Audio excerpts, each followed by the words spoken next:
Bienvenue à toutes et tous pour cette quatrième séance de notre séminaire La Covid-19, regards et questions interdisciplinaires qu'Éric Guichard et moi-même organisons dans le cadre des activités de l'ICSI. Donc quand même un mot sur l'ICSI, c'est l'Institut Rhône-Alpin des systèmes complexes. C'est un groupement d'intérêt scientifique dont la mission principale, c'est de promouvoir la recherche interdisciplinaire et puis les relations entre la science et la société.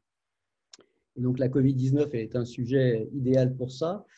La crise dure depuis 18 mois. Je n'ai pas résisté au plaisir de vous présenter les chiffres pour la France avec une estimation du R2T qui est en belle diminution depuis une quinzaine de jours. On est légèrement au-dessus de 0,6 en ce moment, en tout cas d'après notre estimation, ce qui est plutôt une agréable nouvelle après ce qu'on a vu. Mais en même temps, on voit que l'Angleterre, qui pourtant avait massivement vacciné, affiche une belle reprise de la pandémie avec un R qui est proche de 1,4. En tout cas, c'était le cas avant-hier soir, et un nombre de cas qui augmente rapidement. Je ne sais pas si c'est un effet du variant Delta, et je ne sais pas si tout ça finalement est un ensemble de bonnes ou de mauvaises nouvelles, mais j'en profite pour rappeler que l'ensemble de ces estimés pour plus de 200 pays et pour les 96 départements de la France métropolitaine sont mis à jour tous les soirs à partir de notre estimateur via des cartes interactives et animées, et puis via ces courbes qui sont l'évolution au cours du temps de R pour les pays. On retrouve toutes ces informations à partir de la page de l'ICSI qui est ici et le programme de notre séminaire. Alors, ce séminaire, il a un double objectif. Il a l'objectif de permettre, autour d'un même objet, ici la Covid-19, d'avoir des échanges interdisciplinaires où toutes les disciplines essayent de parler du même objet avec chacune leur point de vue. C'est pour ça qu'aujourd'hui, on entendra parler notamment d'épidémiologie par Simon Kochmez, et on entendra aussi parler de la façon dont on peut utiliser les chiffres en général et peut-être ce type de chiffres pour prendre une décision, avec un point de vue qui sera plus centré sur l'épistémologie et la science politique par Valérie Charol. Le deuxième objectif de ce séminaire, c'est comme toujours de permettre une parole directe depuis les scientifiques vers les citoyens, sans le biais, au sens scientifique du terme, des médias. Et donc, n'hésitez pas à poser vos questions dans la zone de dialogue qui est disponible via l'outil de présentation. Les orateurs auront tout le temps à la fin de l'exposé, soit en lisant directement les questions, soit on les rassemblera, Eric et moi, pour les poser directement aux orateurs de façon groupée. Et on aura tout le temps pour discuter et répondre aux questions à la fin de chacun des exposés. Donc, n'hésitez pas à poser vos questions. On va donc commencer par le premier orateur. Le premier orateur, on va avoir le plaisir d'écouter Simon Kochmez de l'Institut Pasteur. Donc, Simon, vous êtes chercheur en épidémiologie spécialisé dans la modélisation et l'analyse des données épidémiologiques. Vous avez un doctorat en biostatistique. Vous avez travaillé avec Imperial College avant de revenir en France à l'Institut Pasteur pour fonder une unité de recherche dont je recherche rapidement le nom, qui est le laboratoire de modélisation mathématique des maladies infectieuses. Et vous êtes également membre du conseil scientifique Covid-19 qui a été mis en place par le ministère de la Santé afin d'aider le gouvernement à prendre les meilleures décisions. Simon, la parole est à vous. Je vous rends l'écran. Bonjour à tous et merci pour cette invitation.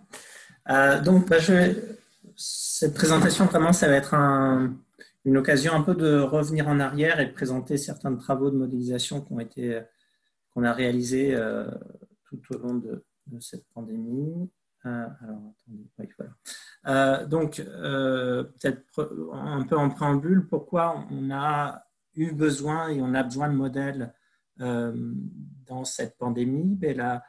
La première des raisons, donc souvent les gens quand on pense au modèle pensent un peu à qu'est-ce qui va se passer demain, mais ces modèles ont été vraiment aussi extrêmement utiles et pour moi c'est l'aspect le plus important pour être capable de bien caractériser la menace, c'est-à-dire que dans ces émergences il y a toujours on a besoin de pouvoir rapidement estimer la transmissibilité, la sévérité, l'impact de toute une série de mesures. Et en fait, surtout au début, c'est très compliqué parce que les données qu'on a sont très incomplètes, sont limitées avec toute une série de biais dont on va reparler. Et puis, on peut aussi avoir des sources de données qui donnent des signaux contradictoires. Et donc, les modèles ont vraiment eu un rôle essentiel sur toute la période pour pouvoir finalement prendre en compte les limites qu'on a dans les données et les intégrer souvent, faire une synthèse des différentes données disponibles et pour essayer d'avoir une vision plus fine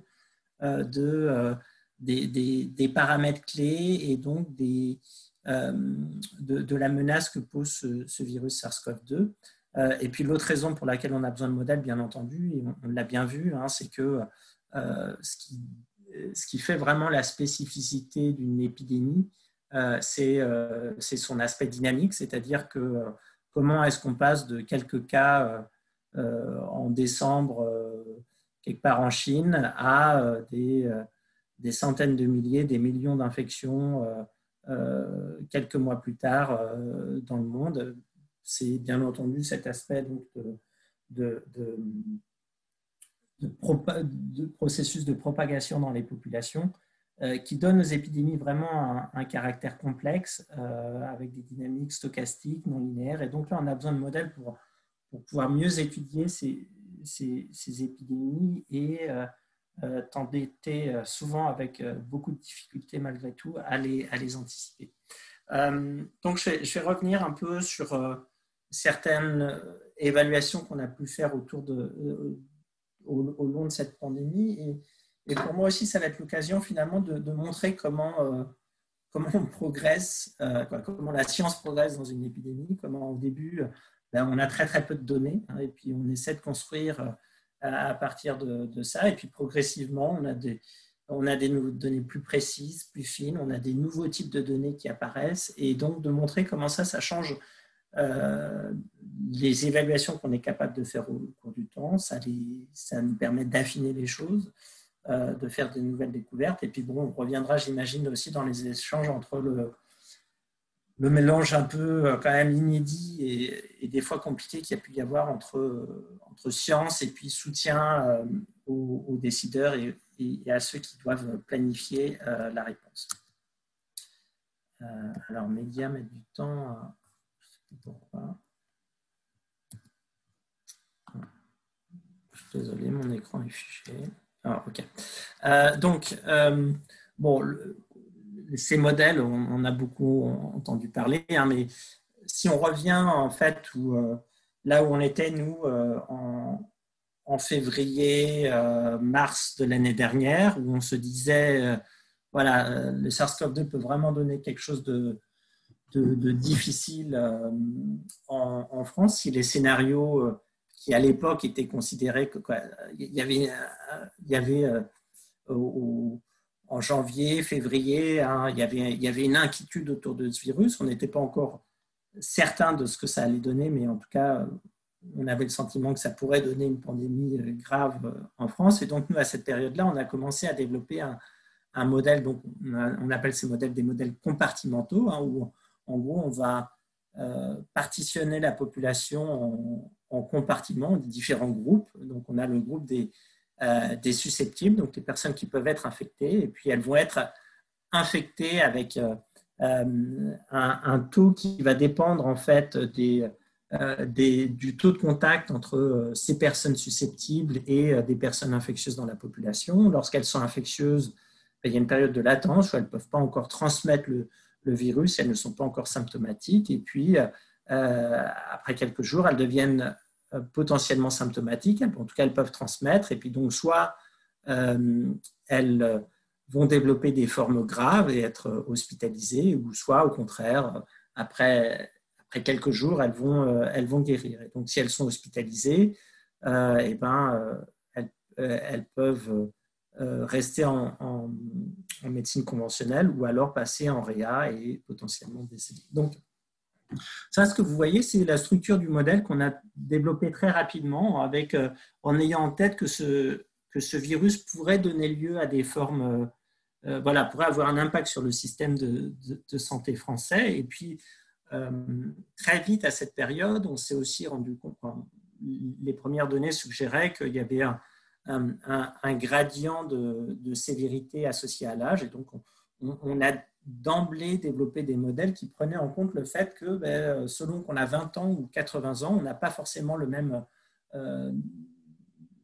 vie sociale. Et donc, on a des données qui permettent de décrire ça, comment est-ce qu'on va interagir les uns avec les autres, donc ce qu'on appelle des matrices de contact, où on fait remplir un questionnaire à des personnes. Donc là, vous avez l'âge des personnes interrogées. On leur demande à combien de personnes vous avez parlé hier et quel était l'âge de ces personnes. Donc, typiquement, dans une matrice de contact typique, les enfants ont en général beaucoup de contacts. Et puis, en général, vous voyez qu'il y a un mélange qu'on dit assortatif, c'est-à-dire vous avez tendance à interagir avec les gens du même âge. Ensuite, il y a les parents qui parlent, qui ont aussi beaucoup de contacts avec leurs enfants, et puis les grands-parents qui ont tendance à avoir des contacts un petit peu avec les différents groupes d'âge. Et puis ça, c'était des toutes premières données, estimation du taux de létalité associé à l'infection SARS-CoV-2, qui venait vraiment là de données chinoises. Et donc, bien entendu, au début de ce type de pandémie, on fait avec les données qu'on a. Donc, ces données chinoises, on se posait beaucoup de questions sur la qualité de ces données, mais c'était la seule information qu'on avait à l'époque, et donc on s'est basé là-dessus. Et donc, le fait d'avoir développé ce modèle en février, mars, fait que, en fait, dès que on a eu les premières données décrivant la croissance des hospitalisations des infections SARS-CoV-2 en France, on a pu faire des premières projections. Donc ça, c'était les premières projections qu'on avait faites pour la Direction générale de l'offre de soins. Donc vraiment, vous voyez, à la date de quasiment 2-3 jours après le confinement de mars, avec, là, on avait vraiment juste 2-3 points, en fait, décrivant l'accélération des hospitalisations. Donc vraiment très, très peu de données pour essayer de faire une évaluation. Aussi beaucoup d'incertitudes sur l'impact que pourrait avoir le confinement à la française, qui était quand même très différent à l'époque du confinement chinois. Mais donc là, vous voyez les premières trajectoires qu'on avait proposées à la Direction générale de l'offre de soins. Et donc, on avait plutôt en tête qu'on serait dans quand même des ordres de grandeur avec des R inférieurs à 1. Mais on regardait aussi d'autres scénarios. Et puis, fort heureusement, en fait, on s'est retrouvé avec un confinement qui a eu un impact qui était sur la borne inférieure des projections qu'on avait proposées, avec des R qui étaient de l'ordre entre 0,6 et 0,8 sur ce premier confinement. Mais donc toutes ces analyses, elles ont été partagées avec la Direction générale de l'offre de soins et les ARS qui géraient la réponse dans les régions. Et donc, en fait, plusieurs mois après, quand on a fait un peu un débrief avec les collègues des ARS, où on était vraiment satisfaits, en fait, parce qu'à la fois les collègues du Grand Est nous disaient qu'ils s'étaient vraiment basés là-dessus pour évaluer l'augmentation du capacitaire dont ils allaient avoir besoin, donc dans le Grand Est, qui était une des régions les plus touchées. Et puis, en d'autres régions qui avaient été bien moins touchées, comme Nouvelle-Aquitaine, nous disaient aussi que ça leur avait permis justement de déterminer le nombre de patients qui seraient capables d'accueillir, parce qu'il y avait eu, vous vous souvenez, tous ces transferts de patients. Et donc ça, pour nous, c'était ça a été un succès. Alors, bien entendu, ces premières évaluations, il y avait énormément d'incertitudes sur les paramètres, et notamment les paramètres de sévérité qui venaient de données étrangères, recueillis dans des contextes différents, avec un recueil sans doute aussi imparfait. Et donc, très vite, on a cherché à estimer ces paramètres avec les données à notre disposition, qui étaient donc les données de surveillance passive à l'hôpital, un bon système de surveillance hospitalier, civique, mais comme vous le savez, dans ce type de pandémie, la difficulté, ce n'est pas tant de voir les cas graves, mais c'est qu'on sait bien qu'il y a beaucoup d'infections qui ne sont pas observées pour des personnes asymptomatiques ou paucisymptomatiques, et que donc on a une énorme difficulté pour être capable de bien apprécier pas juste les cas graves, mais vraiment le nombre de personnes infectées parce que c'est ça qui va notamment déterminer l'immunité qui a été acquise dans la population. Et donc, l'approche un petit peu qu'on a utilisée, c'était de dire, on va certes s'appuyer sur des données de surveillance passive décrivant les hospitalisations, mais si on veut avoir une vision qui est complète du fardeau associé à cette première vague, il va falloir qu'on fasse une analyse jointe de ces données avec des données épidémiologiques qui vont nous permettre de regarder, d'étudier la relation entre si on est infecté, quelle est la probabilité d'être hospitalisé ou de décéder. Donc de réussir à faire le lien entre infection et survenue de forme grave. Et donc pour ça, les données qui avaient été recueillies dans la croisière Diamond Princess étaient vraiment importantes parce que voilà, dans ces croisières, vous vous souvenez sans doute, en fait, vraiment toutes les personnes dans la croisière étaient testées et de là, donc, on était capable d'avoir une vision peut-être pas exhaustive, mais quasi exhaustive de qui était infecté et à partir de là, de faire un ratio de décès et infection. Donc, juste un petit peu la philosophie de cette approche d'intégration, c'est que d'un côté, on a ces données sur les formes graves, les hospitalisations. On est capable de dire pour chaque groupe d'âge quel est les nombres observés en France. Et puis de l'autre, on a donc avec nos modèles le modèle de transmission que je vous ai décrit et ces matrices de contact, on est capable d'anticiper dans quel groupe pourrait être, dans quel groupe on s'attend à avoir le plus d'infections. Et puis ensuite, pour faire le lien finalement entre d'un côté les formes graves et puis de l'autre les niveaux attendus d'infection dans un groupe donné pour calibrer finalement ces deux signaux, on a besoin là des données de Diamond Princess qui vont renseigner, donc qui informent sur la probabilité de développer une forme grave lorsqu'on est infecté. Donc derrière, il y a tout ça. Donc ces concepts peuvent être traduits en équations dans les modèles qu'on utilise. Et donc ça nous a permis d'obtenir des premières estimations de la probabilité d'être hospitalisé lorsqu'on est infecté. Donc on a évolué à 3%, la probabilité de passer en réa lorsqu'on est hospitalisé, probabilité de décès lorsqu'on est hospitalisé, et puis la létalité, donc qu'on estimait à l'époque à 0,5% dans cette analyse, avec un gradient, encore une fois, très clair, aussi pour la probabilité d'hospitalisation avec l'âge. Ces estimations, donc, ce modèle nous a aussi permis de quantifier finalement l'impact de ce premier confinement sur le taux de transmission du virus, avec des réductions de l'ordre de 70-80%.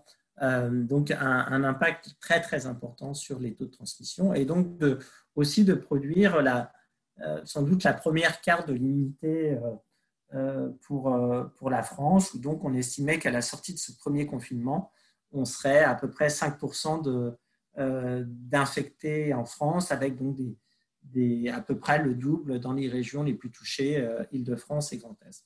Et donc à l'époque, quand on a sorti ces estimations, c'était une information qui était particulièrement importante parce que ça signifiait qu'il y avait encore une immunité peu développée en France et que donc si on relâchait toutes les mesures, il y avait un risque très important d'avoir des nouvelles vagues, etc.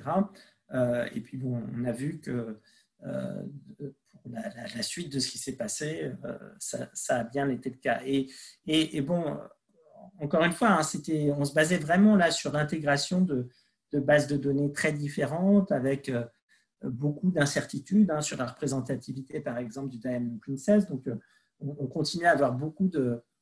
Voilà, on se demandait dans quelle mesure on pouvait se tromper lorsqu'on avait fait cette première estimation. Et donc, quand quelques mois plus tard, je pense, on a eu les résultats des premières enquêtes sérologiques réalisées par Santé publique France, et puis ensuite, il y a eu d'autres grandes enquêtes, vous voyez que notre estimation à 5% était très proche de ce que Santé publique France avait pu estimer. Donc, ce qui pour nous était à la fois très rassurant, mais aussi une validation vraiment importante de nos modèles qu'on utilise ensuite pour toute une série pour explorer toute une série de questions. Donc, ça suggérait vraiment que les estimations qu'on avait sur les probabilités d'être hospitalisé lorsqu'on est infecté dans les différents groupes d'âge, etc., c'était un premier élément de validation important.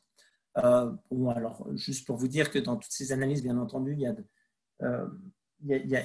a beaucoup d'incertitudes. On est amené à faire des hypothèses et donc c'est vraiment important d'évaluer comment les hypothèses qu'on fait peuvent impacter les estimations. Et donc, je ne vais pas rentrer dans le détail de chaque hypothèse, mais clairement, vous voyez qu'il y a sur le taux de mortalité, il peut y avoir, lorsqu'on change certaines hypothèses, ça peut faire qu'on se retrouve avec des taux de mortalité plus élevés. Et puis, de même, pour la proportion d'infectés, on avait des ranges situées entre à peu près 3,5% à la sortie du confinement à 6-7%. Donc ça nous projette je pense qu'on a fait ces analyses en avril à peu près. Bon, elles ont été publiées à avril-mai, on va dire. Et donc, à ce moment-là de l'année dernière, et donc, les questions qu'on se posait, hein, quand on n'avait pas encore la sérologie en France, on avait vraiment en tête que les données du Diamond Princess pouvaient être pas représentatives. Hein, les personnes qu'on trouve dans les croisières peuvent être en meilleure santé, par exemple, que la population générale. Donc, il y avait vraiment des possibilités que ça nous pousse d'avoir des estimations imparfaites de ce fait. Et donc, à cette période-là, en fait, on avait de plus en plus d'enquêtes disponibles à l'international sur les taux de mortalité, sur le nombre de morts dans les différents pays par groupe d'âge, et aussi des premiers résultats d'enquêtes sérologiques. Et donc, on était vraiment intéressés pour voir si ces données qui venaient de l'extérieur donnaient des résultats à peu près cohérents avec les nôtres pour ce qui est de la sévérité et du niveau de circulation un peu attendu. Et donc, on s'est dit qu'on allait faire essayer de faire une comparaison internationale en fait, des données disponibles à la fois sur sérologique et de mortalité pour voir si on était capable de faire finalement une analyse un peu intégrative de toutes ces données et voir ce qu'on pourrait en tirer. Et donc, on a réussi à recueillir des données décrivant la mortalité associée au Covid-19 dans 45 pays, ce qui représente plus de 3 milliards de personnes. Et donc là, vous avez les pays qu'on a étudiés. Alors, pour chacun de ces pays, bien entendu, et on parle d'intégration de données, donc encore un bel exemple.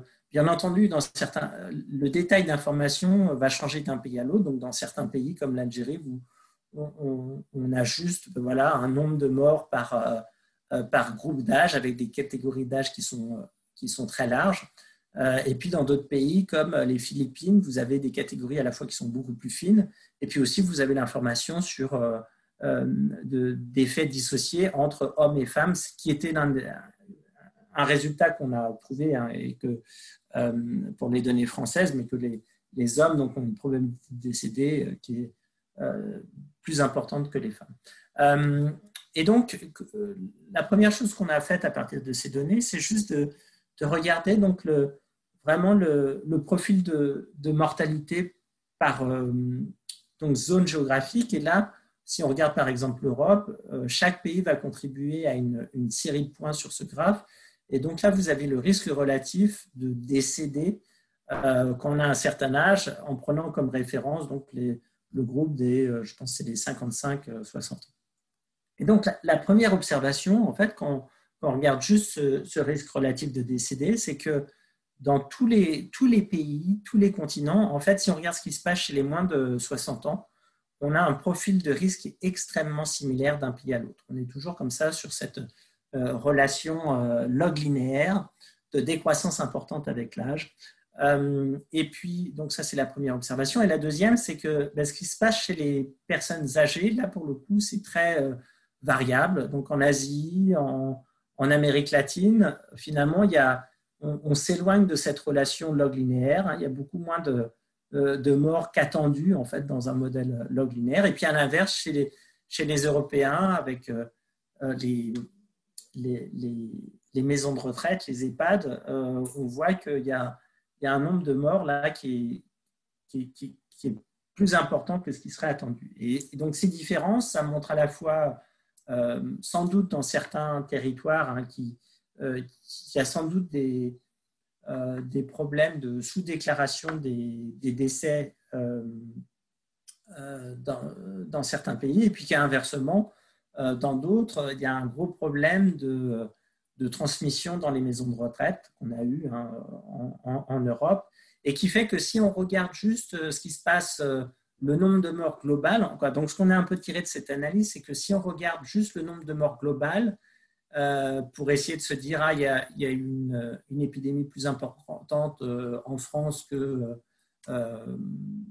qu'en Angleterre, je dis n'importe quoi, mais c'est sans doute pas une bonne approche, parce que dans ce nombre de morts globales, en fait, il va y avoir une contribution très importante des personnes âgées, et que là, c'est pas stable d'un pays à l'autre, parce que ça dépend de ce qui se passe dans ces populations-là. Donc, un peu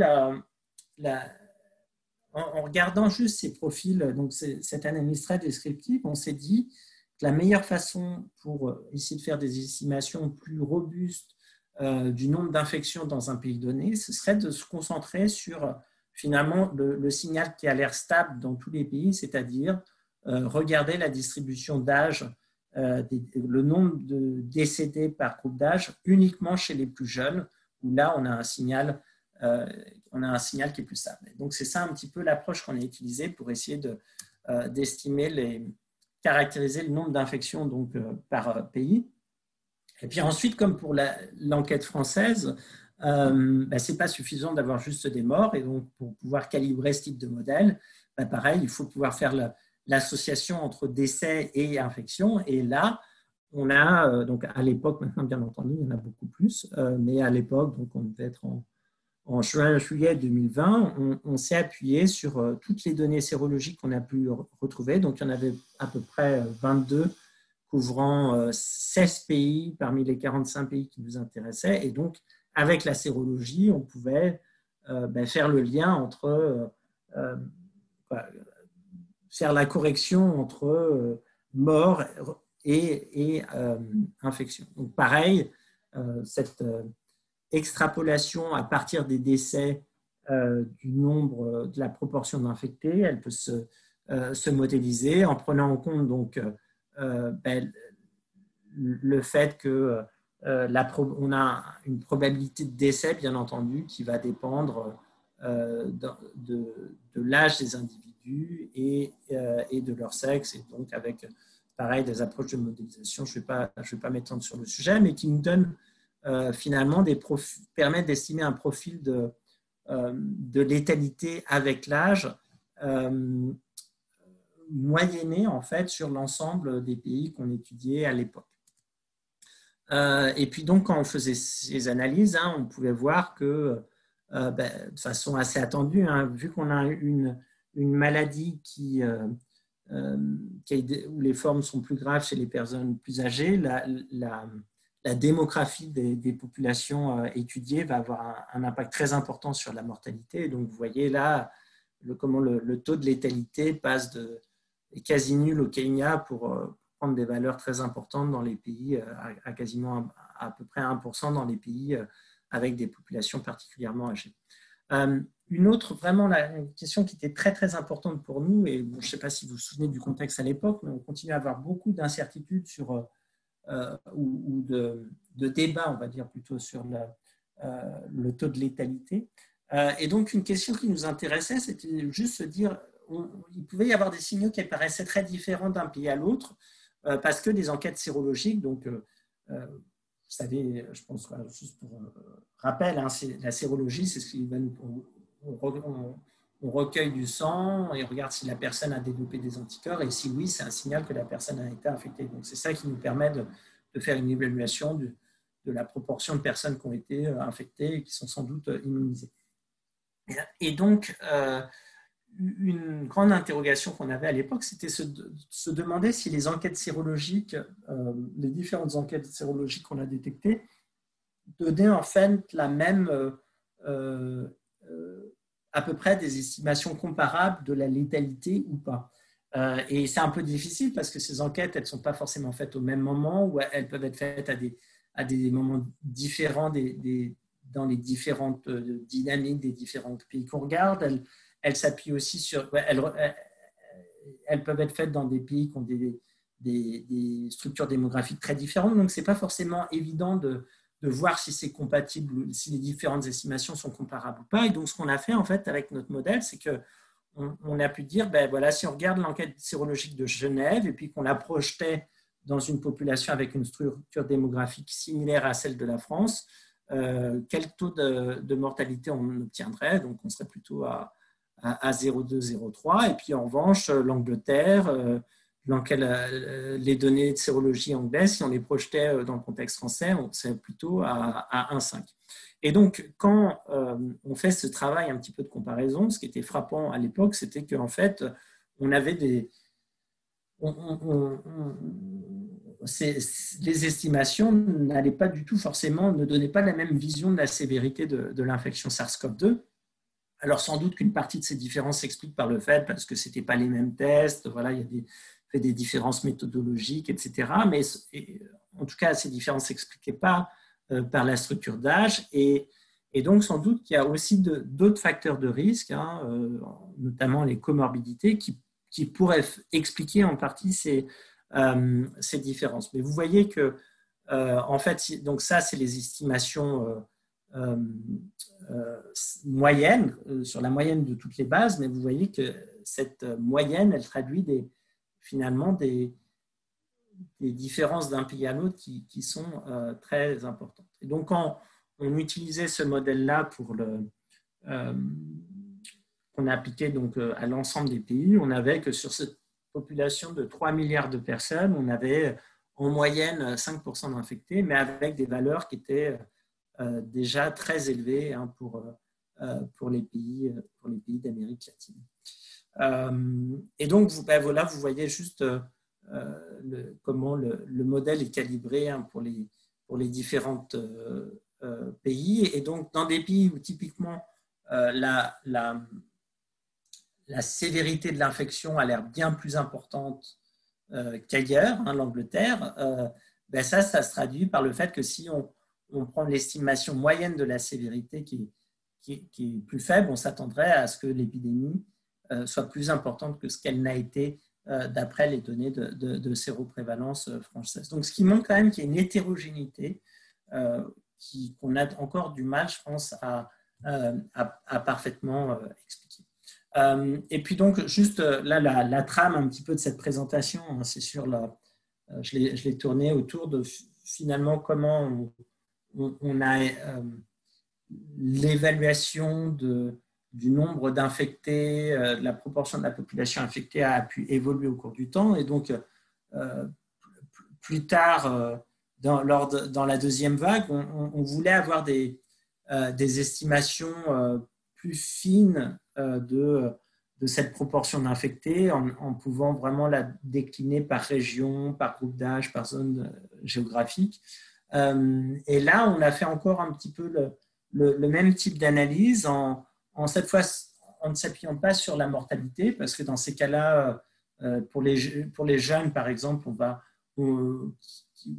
les décès, il y a peu de décès, on ne va pas avoir une image précise de ce qui peut se passer dans ces groupes d'âge. Et donc, en se basant cette fois, en analysant cette fois la dynamique, le nombre d'hospitalisations par groupe d'âge dans les différents groupes d'âge et les différentes régions. Et donc là, la démarche, c'était de dire que avec la première vague, dans les régions qui ont été pour les régions qui ont été les plus touchées, Île-de-France et Grand Est, on a pu estimer la proportion d'infectés la séroprévalence dans ces populations par groupe d'âge. Et puis par ailleurs, on a le nombre d'infections dans chacun de ces groupes d'âge, et donc on a pu en déduire la probabilité d'être hospitalisé lorsque on est infecté pour ces différents groupes d'âge. Et puis ensuite, en regardant le nombre d'hospitalisations, si on applique, si on divise en gros les hospitalisations par ces probabilités, on va obtenir une estimation du nombre d'infections dans chacun de ces groupes d'âge. Donc la courbe des hospitalisations est une convolution de la courbe des infections en appliquant donc une distribution de délai entre infection et hospitalisation. Et donc, il y a des approches de déconvolution qu'on peut utiliser pour, à partir de la courbe des hospitalisations, reconstruire la courbe des infections. Et puis, donc, quand on fait ça, en fait, on a pu reconstruire comment la proportion d'infectés en France a évolué au cours du temps.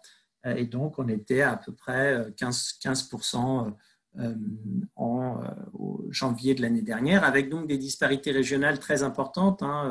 Donc, si on regarde les points bleus là, qui correspondent à la situation en janvier, en Île-de-France, on était plutôt aux environs de 26%, alors que dans d'autres régions comme Bretagne, on était à 5%. Et ces disparités régionales, elles continuent encore aujourd'hui à s'appliquer, même si bien entendu, entre-temps, la courbe a continué à croître. Et puis aussi, on voit que, et ça c'est un petit peu ce qu'on attend à trouver avec nos modèles, que les jeunes adultes ont plus de contacts que les personnes âgées, et que donc ça a un impact sur leur risque d'être infecté, avec donc un risque qui est quasiment 2 fois supérieur chez les jeunes adultes que chez les personnes âgées. Et ça, c'est des patterns qu'on retrouve